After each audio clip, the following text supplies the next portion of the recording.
हमारे जीवन में अनुशासित होकर जीने की बात बहुत प्रमुख होती है। परमेश्वर के वचन अर्थात बाइबल में शारीरिक, मानसिक और आत्मिक अनुशासन की बात की गई है।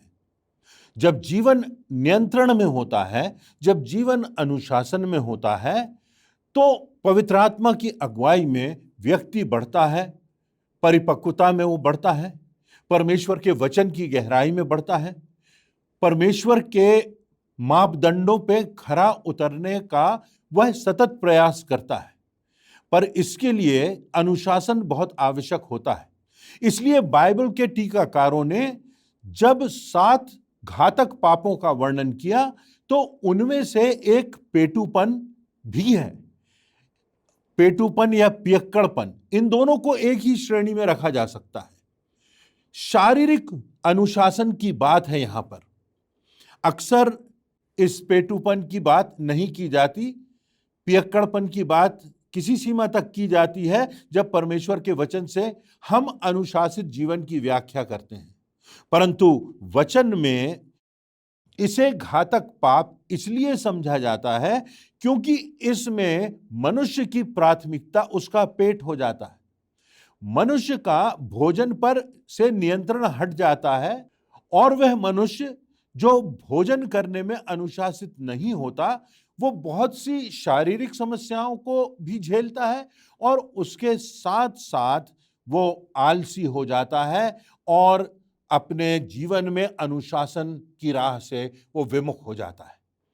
इसलिए शारीरिक, मानसिक और आत्मिक अनुशासन बनाने में, जीवन में संतुलन बनाने में ये आवश्यक है कि हम इस बात का ध्यान रखें कि हमारा जो ये शरीर है, क्या ये अनुशासित है?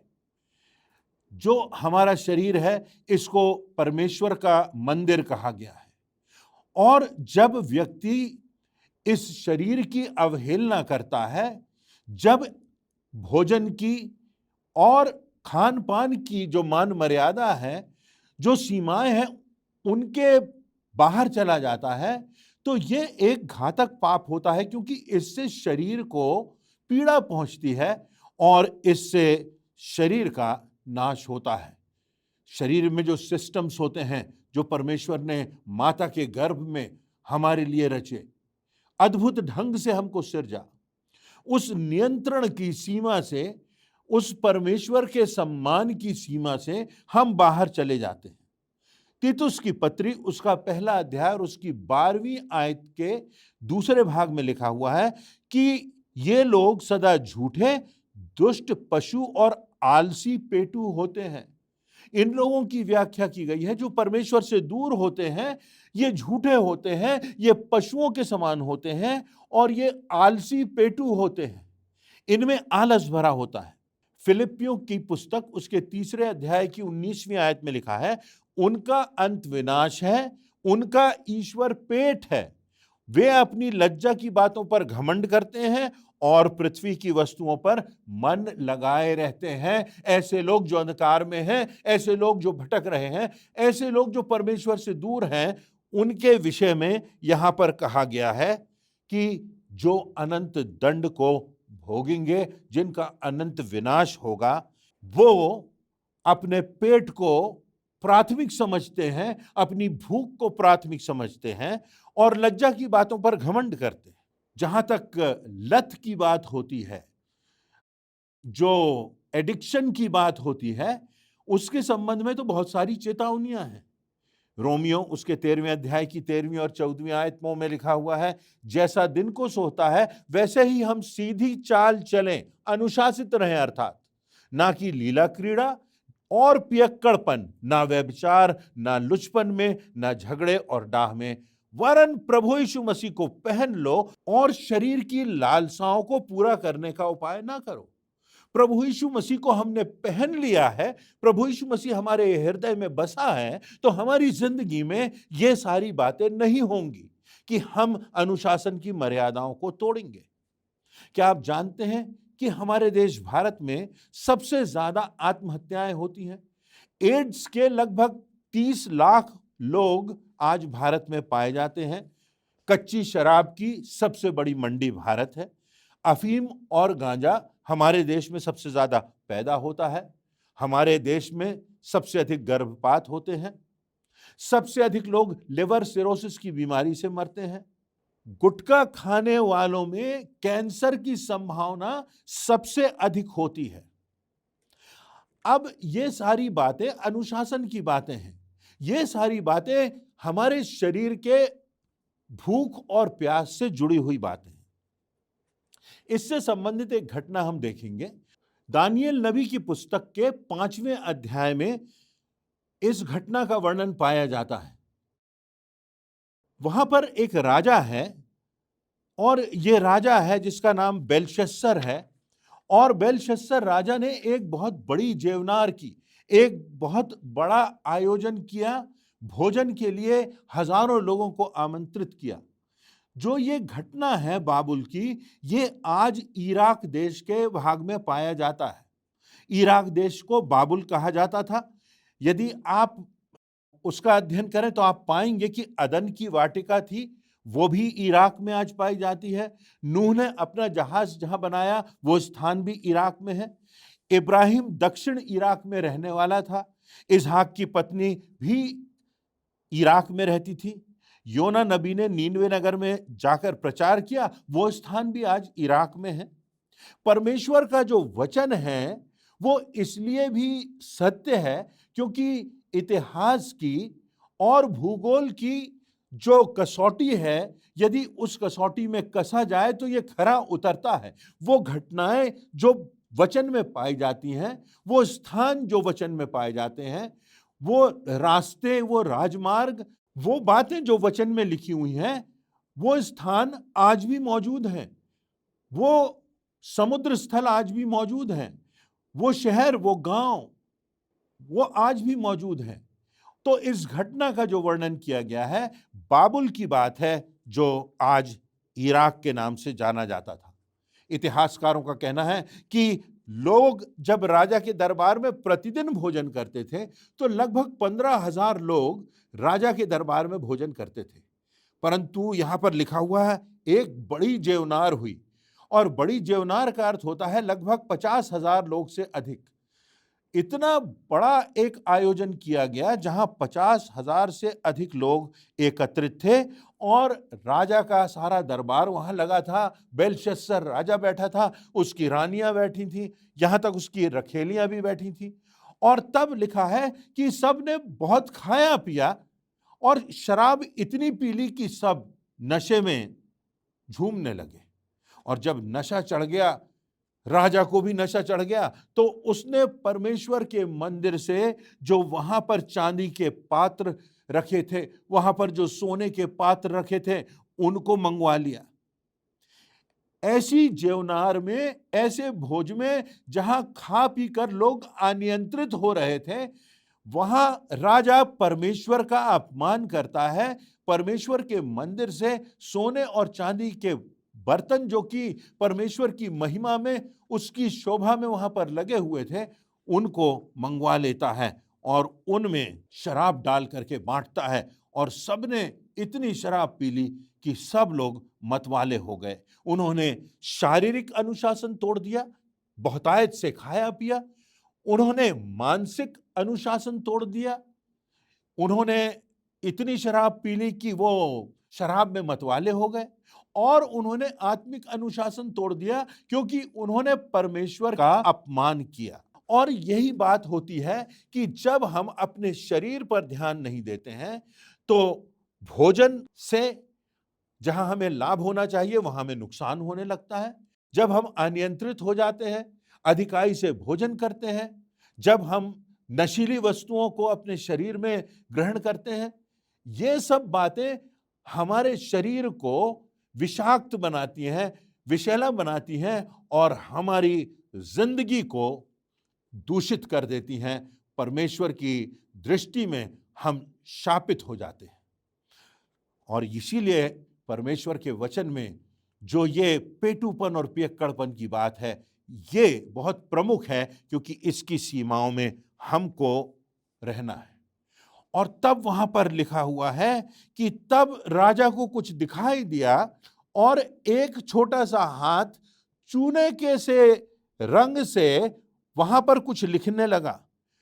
और तब दानियेल के 5वें अध्याय की 6वीं आयत में लिखा है, जो कुछ लिखा उसे देखकर राजा भयभीत हो गया, वह अपने सोच में घबरा गया और उसकी कटी के जोड़ ढीले हो गए और कांपते कांपते उसके घुटने एक दूसरे से लगने लगे। तब उसने बड़े शब्द से कहा, जाओ ज्ञानियों को बुलाओ, भविष्य बताने वालों को बुलाओ कि ये क्या लिखा है। कुछ ऐसी लिखावट है जो मेरी समझ में नहीं आ रही है, ऐसी घटना है जो मुझे समझ में नहीं आ रही है। एक छोटा सा हाथ आता है और वो कुछ लिख देता है, और तब राजा का सारा नशा जो है वो उतर जाता है। और तब वहां पर 4 शब्द लिखे जाते हैं, और वो शब्द हैं मने मने तकेल उपरसीन। अरेबिक भाषा में ये बातें लिखी हुई हैं। यदि हम इनका अर्थ देखें तो इनका अर्थ होता है, मने का अर्थ होता है गिनना और अंत कर देना। तकेल का अर्थ होता है तौला जाना और हल्का पाया जाना। और तीसरा जो शब्द था वो परहेज था और उपरसीन था। ये दोनों एक ही शब्द के जो हैं वो बहुवचन में है और एक वचन में है। तो उसका अर्थ होता है कि तेरा राज्य टूट गया, तेरा राज्य बट गया। परमेश्वर कह रहा है कि तेरे दिन समाप्त हुए, अर्थात मृत्यु की बात। मैंने तुझे तौला और तू हल्का पाया गया, तेरे ऊपर परमेश्वर का न्याय प्रकट हुआ। और तीसरी बात उपरसीन अर्थात अलग कर देना, शैतान के हाथों में छोड़ देना, नरक की शक्तियां वहां पर हावी हो जाती हैं। तो हमारे लिए बहुत महान शिक्षा है यहां पर। यदि हम नियंत्रित होकर नहीं जीते, यदि हम अनुशासित होकर नहीं जीते, यदि हम अपने शरीर का ध्यान नहीं रखते जो परमेश्वर का मंदिर है, तो न सिर्फ हमारे शरीर का विनाश होता है, परंतु उसका प्रभाव हमारी मानसिकता पर और हमारे आत्मिक जीवन पर पड़ता है, हमारी आत्मा पर पड़ता है। परमेश्वर का न्याय हम पर होता है और मानो हम शैतान के हाथों में पड़ जाते हैं। तो परमेश्वर यहां पर हमको कौन सी शिक्षा दे रहा है? पहली बात हमें याद रखना है कि परमेश्वर हमको जांचने वाला है, परमेश्वर हमको तौलने वाला है। परमेश्वर के वचन में जहां पर लिखा हुआ है वो हाथ लिखता है मने, अर्थात तेरे दिन समाप्त हुए, अर्थात मृत्यु। परमेश्वर ने तुझे देखा। और तकेल का अर्थ होता है तू तौला गया। परमेश्वर ने तुझे देखा, जांचा और तू हल्का पाया गया, तू तौला गया। और तब हमको ये सीखना है कि हम अपनी दृष्टि में चाहे कितने भी बलवान हों, हम कितने भी धनवान हों, परंतु हम परमेश्वर की दृष्टि में क्या हैं। आज जब परमेश्वर हमारे हृदय को देखता है, हमारे मन के विचारों को देखता है, हमारी मानसिकता को देखता है, तो परमेश्वर क्या पाता है? परमेश्वर की दृष्टि निरंतर हमारी जिंदगियों पर लगी रहती है, क्योंकि हम उसकी सर्वोत्कृष्ट कृति हैं। परमेश्वर ने हमसे प्रेम किया, परमेश्वर ने हमको बचाने के लिए एक उद्धार की योजना बनाई, परमेश्वर ने हमको अनंत में अपनी मंजिल में रखने के लिए एक ऐसा स्थान तैयार किया जहां अनंत जीवन हमको प्राप्त होता है। परमेश्वर की दृष्टि में ना कोई राजा, ना कोई रंक, ना कोई सिंहासन, ना कोई अधिकारी, सबको परमेश्वर के सामने सिर झुकाना है, सबको परमेश्वर के न्याय को स्मरण रखना है, सबको इस बात का स्मरण रखना है कि परमेश्वर की दृष्टि हमारी ओर लगी हुई है। हमारी जिंदगी परमेश्वर की दृष्टि में बहुमूल्य है। हमारा शरीर परमेश्वर का मंदिर है और खाने और पीने से हमको इसको नाश नहीं करना है। तो परमेश्वर हमको जांचता है। यदि आज हम अपने हृदयों को देखें, यदि आज हम अपने मनों को देखें, यदि आज हम अपने विचारों को देखें, तो हम क्या पाते हैं? क्या इनमें पवित्रता है? क्या इनमें संतुलन है? क्या इनमें कोई अनुशासन है? क्या हम अपने शरीर की चिंता करते हैं? क्या हम क्या खा रहे हैं? कहाँ हमें रोक लगाना है? कौन सी बातें हैं जिनको हमें अपनी जिंदगी से दूर रखना है? क्या हमारा जीवन परमेश्वर की दृष्टि में पवित्रता का जीवन है? क्या हमारा जीवन ऐसा है कि वास्तव में परमेश्वर का निवास स्थान है, परमेश्वर का मंदिर है? दूसरी बात जो हमारे लिए प्रमुख होती है वो ये कि इस घटना से हमें यह भी शिक्षा मिलती है कि परमेश्वर हमको चेतावनी देता है। यदि इसके पहले के अध्याय को हम देखें, दानियल नबी के 4 अध्याय को हम देखें, उसकी 27वीं आयत में लिखा हुआ है, इस कारण हे राजा, मेरी यह सम्मति स्वीकार कर, यदि तू पाप छोड़कर धर्म करने लगे और अधर्म छोड़कर दीनहीनों पर दया करने लगे तो हो सकता है कि तू बच जाए। अभी भी यदि तू दया करने लगे, अभी भी यदि तू सही रास्ते पर आ जाए, अभी भी यदि तू अपने आप को पवित्र आत्मा के नियंत्रण में दे दे, तो परमेश्वर का वचन कहता है कि तू बच सकता है। यदि अभी भी तू इस बात को समझ ले कि प्रभु यीशु मसीह में हमको अनंत जीवन है, वही मार्ग है, वही सत्य है, वही जीवन है। अपने पापों के रास्ते से हम नए रास्ते पर आ जाएं, पछताप कर लें, दूसरे रास्ते पर आ जाएं, संसार के रास्ते को छोड़कर परमेश्वर के रास्ते को चुन लें। और तब उसके आगे लिखा हुआ है 5वें अध्याय की 22वीं आयत में, दानियल नबी की पुस्तक, तो भी हे बेलशस्सर, तू जो उसका पुत्र है, तू यह सब कुछ जानता है, तो भी तेरा मन नम्र ना हुआ। तूने देखा है बेलशस्सर की तेरे पिता नबूकदनेस्सर की क्या स्थिति हुई। वो जानवरों की भांति हो गया जब परमेश्वर का श्राप उस पर पड़ा। इन सब को देखने के बाद, इन सब का अनुभव करने के बाद, अपने परिवार में परमेश्वर के वचन की चेतावनियों को पाकर भी यदि तू नहीं सुधरता, यदि तेरे मन में विनम्रता नहीं आती, यदि तू परमेश्वर के रास्ते पर नहीं चलता, तो तू नहीं बचेगा। तो इसलिए हमारे लिए जो बात प्रमुख है वो ये कि आज परमेश्वर हमको अपने वचन से चुनौती दे रहा है। आज हमारे लिए सुसमाचार है, प्रभु यीशु मसीह का समाचार है कि हमको नया जीवन मिल सकता है, हमको नया हृदय मिल सकता है, हमें पापों से क्षमा मिल सकती है। परमेश्वर का वचन हमको चेतावनी दे रहा है। आज हमको इस बात पर गौर करना है। तीसरी बात जो हमें इस घटना से सीखने को मिलती है वह यह है कि हम परमेश्वर को धोखा नहीं दे सकते, हम परमेश्वर से बच नहीं सकते।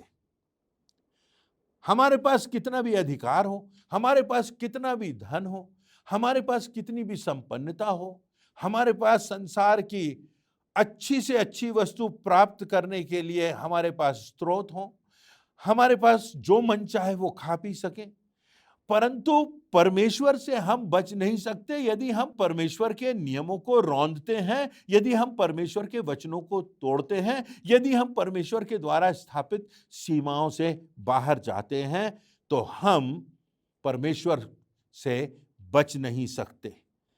राजा बेलशस्सर, तेरे पास तो सेना है, तेरे पास तो शक्ति है, तेरे पास तो सारा राजपाट है, परंतु तू परमेश्वर से अधिक शक्तिशाली नहीं है। मनुष्य मनुष्य है और परमेश्वर परमेश्वर है, चाहे तू कितने भी बड़े सिंहासन पर विराजमान हो। और तब दानियल नबी के 5वें अध्याय की 30वीं आयत में लिखा गया है, उसी रात कसदियों का राजा बेलशस्सर मार डाला गया। परमेश्वर की चेतावनियों पर हमें ध्यान देना है, नहीं तो ये अनुग्रह का समय समाप्त हो जाएगा। एक तरफ बड़ी भारी पार्टी हो रही है, जेवनार हो रहा है, दावत हो रही है, परमेश्वर का माखौल उड़ाया जा रहा है, उसका अपमान किया जा रहा है। क्या हमारी जिंदगियों में ऐसा तो नहीं कि हम परमेश्वर के वचन की अवहेलना करते हैं, या हम परमेश्वर के वचनों को हल्के में लेते हैं, या हम उस सृष्टिकर्ता की उपासना करने से चूक जाते हैं और सृष्टिकर्ता के बदले हमारी आराधना और उपासना सृष्टि से होने लगती है जो उसके द्वारा बनाई गई है। हम किस रास्ते पर जा रहे हैं? क्या हम परमेश्वर के रास्ते पर चल रहे हैं? क्या हम परमेश्वर की सीमाओं में चल रहे हैं? क्या हमारी जिंदगी में यह शारीरिक, आत्मिक और मानसिक अनुशासन बना हुआ है? हमको इन बातों पर गौर करना है। और तब हम देखते हैं कि वो राजा जो था वो उसी रात मार डाला गया। परमेश्वर अपने वचन का अपमान सहन नहीं करता। परमेश्वर पवित्र आत्मा का अपमान सहन नहीं करता। परमेश्वर प्रभु यीशु मसीह का अपमान, उसको नकार देना सहन नहीं करता। वो आज्ञाकारिता का ही रास्ता है जो हमको परमेश्वर के मार्ग पर ले जाता है, जो परमेश्वर की राह में हमको बढ़ाता है, जो हमको अनुशासित जीवन जीने की प्रेरणा देता है। वो परमेश्वर के वचन की आज्ञाकारिता है। भजन संहिता का लिखने वाला अपने 119वें अध्याय की 11वीं आयत में कहता है, मैंने तेरे वचन को अपने हृदय में रख छोड़ा है कि तेरे विरुद्ध पाप ना करूं। परमेश्वर का वचन हमारे हृदयों में यदि बना हुआ है तो हम पाप से बचेंगे और इन सीमाओं से बाहर नहीं जाएंगे जो परमेश्वर ने हमारी जिंदगी के लिए, हमारे शरीर के लिए, हमारी मानसिकता के लिए और हमारे आत्मिक जीवन के लिए ठहराई हैं।